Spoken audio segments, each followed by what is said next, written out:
You are listening to Single Smart Female. This is us letting it all hang out about your love life, examining Steph's dating experiences, and answering your hot topic dating questions. Just you, Steph, and me. No topic is off limits and no filters involved. This is Jen. And I'm Steph. If you have a question about your love life that you would like us to answer, you can submit your question at singlesmartfemale.com. Welcome, Single Smart Female, to show 15. This is Jen, and I'm joined by my fantastic, wonderful, amazing, all the great things you can say about her co-host, Steph. Wow, thanks. Hi. And we are going to get right to business today, as usual, answering your questions about your love life. Why don't you do the honors, Steph? Okay, so this question comes from a 23-year-old lady in Jonesboro, Tennessee. We will call her Irresistible Iris. Because if you don't know, the state flower for Tennessee is the iris. And we know she's irresistible. So irresistible. So, Irresistible Iris writes, Hi, Jen and Steph. I've been talking to a man for almost 8 months now. I met him out of nowhere and I really liked him, so I sent him a request on Facebook. We started talking and hung out a few times, then eventually had sex. I got him gifts for Christmas and would drop dinners off a few times. He told me from the beginning that he wasn't ready for a relationship and didn't know when he would be. He recently got out of a 3-year relationship and it was very hard on him. I have to mention, not to sound conceited, but men find me very attractive. And this man, whom I've been trying with for a while, isn't what you would call a ladies' man. Long story short, I know he likes me, or at least I thought he did. We never really hung out that much, but we talked a lot, and I was under the impression that maybe if I stuck around, since he's been through so much, that me being there for him would give me the commitment from him that I want. But now I'm just confused, and I went a week with no contact from him. Then unfortunately, I broke the no contact. He was very quick to respond, but again, I didn't get the response I really wanted. So he made a comment that upset me, and I ended up deleting him from my Snapchat and blocking him from Facebook, and have managed no contact with him for 2 days. I know it isn't long, but I have no intentions of adding him again and no intentions of talking to him, in hopes that he will realize what's going on and want me. I know this is probably confusing, and I'm hoping you can give me some advice. I feel like I'm in love with a man who couldn't care less. I know he isn't interested in anyone else, but he has also told me that he isn't ready to commit. He even told me he speaks very highly of me to his parents and that he just isn't ready to commit. He's in a trance right now, and as of now, I'm lost and my heart is broken. Okay, Irresistible Iris, if you don't mind, I'm going to start with you today, Jen here, and I have so much to say about what's going on in your love life. Now, before I get started, I'm going to do a little Jen rant, and this isn't at you specifically, Irresistible Iris. I'm talking to all of my early 20-somethings. I get very frustrated because I care about all of you so much, and I hate to see you hyper-focus on one man who's treating you like crap. But here's the thing. There is so many things in life that are more important now than your love life, even though I understand thoroughly, because I used to do this as well, and I can't tell you the amount of women around the world who do this. It's very easy at any point in your life to get hyper-focused on a man, but even more easy when you're in your early 20s. Still, with that said, what I'd like to see from you, I am going to talk a little bit specifically about this guy and some stuff I would like you to do with him. But with that said, I want to encourage all of my early 20-somethings out there to get out and really, truly enjoy your life. If you happen to meet somebody and it's super easy and it works out at that age, then great. That's fantastic, and I'm excited for you. I have seen relationships start very early and last a lifetime. There's nothing wrong with that. But what I don't want you to do is hyper-focus on a relationship that is difficult from the beginning. Because as you were talking about there, this is a misconception that I used to have when I was a lot younger too. If I just hang out there, if I wait around, if I'm there for him, if I make everything work for him, and somehow he's just going to magically want me, is the biggest load of shit women buy into again and again and again, and especially at that young of an age. Here's the thing. Here's a couple clues. You told us that you have no problem attracting men. I believe you. I 100% believe you. And in fact, I believe you so much that I know that the only reason you are truly attracted to this guy is because he's not really paying attention to you. So, all of a sudden, he's the one he's harder to obtain. He is more of a challenge, which is making you want him more. Not because he's done anything to prove his romantic worth to you, but just because he's a challenge. And we do this when we're younger because we love the drama. I know we say we don't love the drama, but I remember very well, we get addicted to that adrenaline rush of drama. And I don't mean Irresistible Iris to come down on you very hard, but at the same time, I want you to cut this bullshit out right now and just acknowledge the fact that you're interested in him because it's difficult, because he treats you like crap.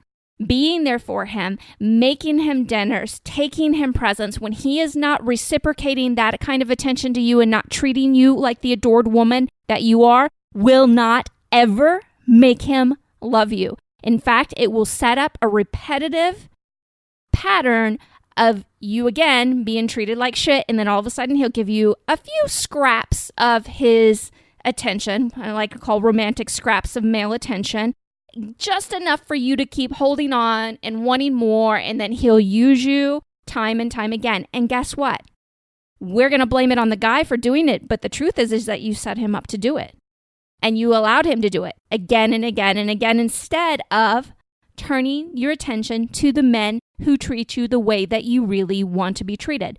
So that second part is really key, and that's my specific romantic advice to you. You need to continue mantourage dating, which is dating more than one man at a time until you find your forever man, or indefinitely if you so choose. And right now, I am going to encourage the indefinitely part. You need to focus on your dreams in your life. Where are you going with your life? What are you doing? What are you making happen in your life? What are you excited about except for this guy? Because it sounds like to me, and I don't know how Steph feels, and she's going to speak on it in just a second, but it sounds like to me that you are hyper-focused and have no attention whatsoever except for a guy who treats you like crap. That doesn't make any sense. You would never tell your girlfriend to do that. You would never, when you have a daughter, you would never tell her to do it. So why would you torture yourself like that? Again, if you meet somebody at this age and it's easy and it works out, fantastic. But if it's hard from the get-go, let that shit go. Let me repeat that. If it's hard from the get-go, let that shit go. Just let it go. And then enjoy your love life and create something fantastic in your life. We as women are responsible for making some great stuff happen in life, but we can't do it if we're always worried about men. So I'm sitting over here and I'm just nodding my head as Jen goes through her little rant, because I agree with her 100%. The truth is, Irresistible Iris, is you know you're hot and you know that you can pull in a lot of male attention.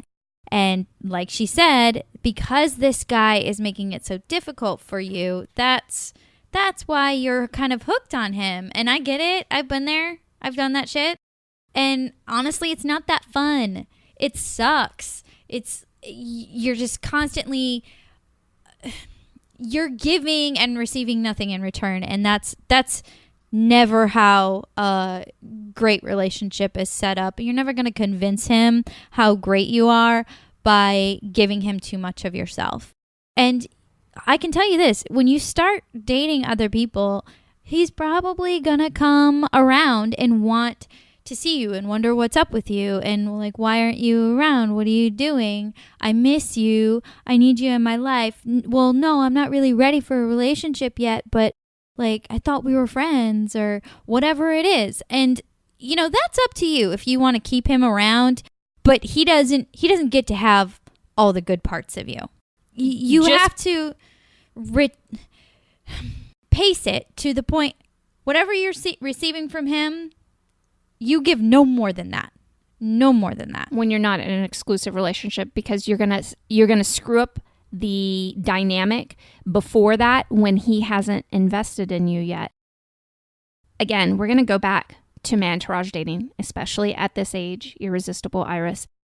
I want you to go to mantouragedating.com and we're gonna give you a free PDF that tells you about the basics of Mantourage dating, the do's and don'ts, what the FAQs, what women commonly ask about it. And you need to read this and really start to reassess your dating life from there. And then I want you to come back to me and stuff when the rest of your life is feeling fucking amazing, meaning you're really enjoying life. You are creating things, you're kicking ass, you're taking names, your career's on the right path. What do you think about all that stuff? I agree. I remember being 23. I remember having a lot of anxiety around a lot of parts of my life.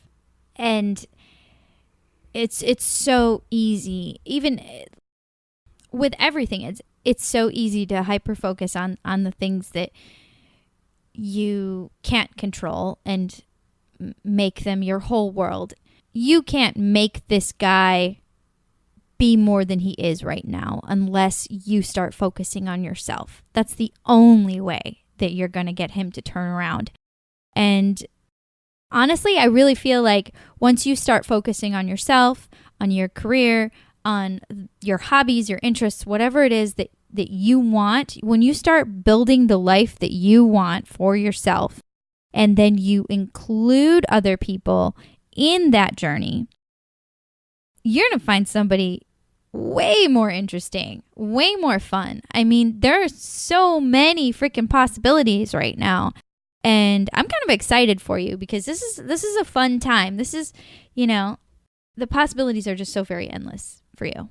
By the way, I am very excited for you too. And the last part, though, of my hashtag Jen rant is that you are a lot more special than you're giving yourself credit for. Yes, you're telling us you're attractive. And again, we believe you. 100% believe you.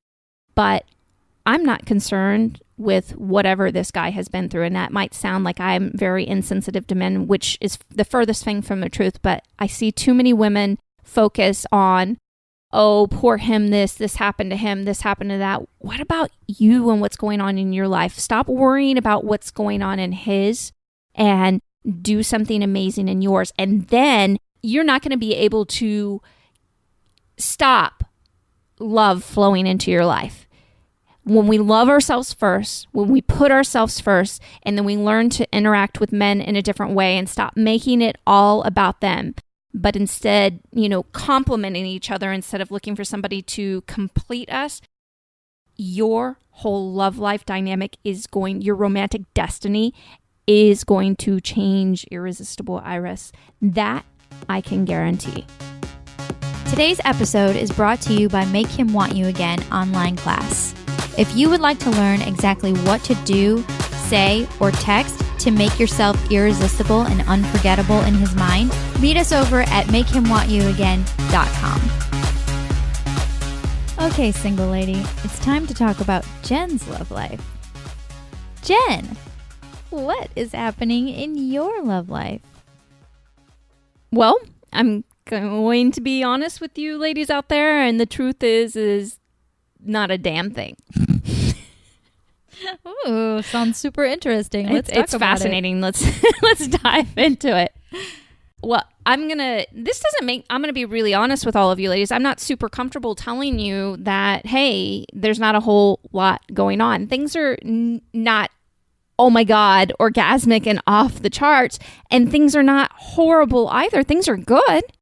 My husband and I have a really great relationship, but it's pretty just even keel right now. Just standard, go with the flow kind of thing. I've got a lot of things in my life that I'm focused on. He's got a lot of things in his life that he is focused on. And so we come together for hugs and kisses and I miss you and I love yous. And it's pretty standard right now. And I don't know what you think about this stuff, but I feel like it's good because I don't have to perform at another level right now that feels inauthentic. I can focus on these things that are really, really important to me and that are taking priority at this moment. And when that cycle completes, my husband and I will have the opportunity to connect again. Yeah. I mean, on a deeper level. This is real life, right? And you're not always going to be at 100% all the time. Your partner's not always going to be at 100% all the time. And sometimes it's okay to be status quo. I will say, though, it still makes me giddy. And the fact that I listen to a lot of women who are in marriages and they're always complaining about their husbands. It's like it's a requirement between women to complain about their husbands. And I love these women. But I'm going to be honest with you because it's not what we do a lot of here at havehimyourway.com on Single Smart Female. We don't, in any of our programs, we don't bitch about men. And as much as I love these women, it's very, very hard to take because I have to say legitimately when they ask me, how's everything going? It's good. It's good. It's not right this second. It's not amazing, off the charts, feels more magical than anything I've ever experienced in my life in this moment, but it's good. He's there for me, Steph. He supports me. He believes in me. He believes in our business. He is 100% behind me and so helpful on so many levels. And then, we have levels that we don't see eye to eye on and that we don't have congruent views on and that sometimes we have friction between the two of us with and about. Yeah. That sounds like a good relationship to me. I agree with you on the not complaining about your partner. What you focus on tends to expand. So if you're always focusing on the good, high quality parts of your relationship, then that is what you are fostering in that relationship. And it doesn't always have to be, like I said, super off the charts amazing. It can be status quo, and status quo is good. If status quo is good, that's good. That's great. I do feel very blessed, but I will tell ladies out there, as you come to us and let us help you with your love life, you'll end up having the kind of hazard of doing what we do and setting up relationships that you actually enjoy is that sometimes you're not going to connect on all levels with all women because so many women think that it's mandatory on some level. Maybe they don't think it consciously, but they have taken on the habit of bitching about their partners and hyper-focusing on everything that's wrong, which, as we know, is a bad foundation for a relationship and makes long-term love excruciating instead of wonderful and lovely.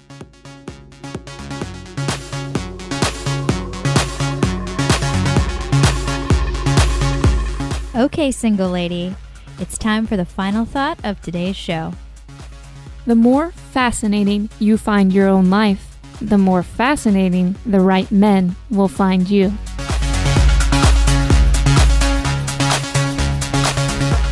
This is Jen. And this is Steph. Don't forget to subscribe to our show in iTunes. And if you'd like to submit a question to us, come see us at singlesmartfemale.com. And if you just want to come play around and learn more about Mantourage dating, come see us at havehimyourway.com. Talk to you next time.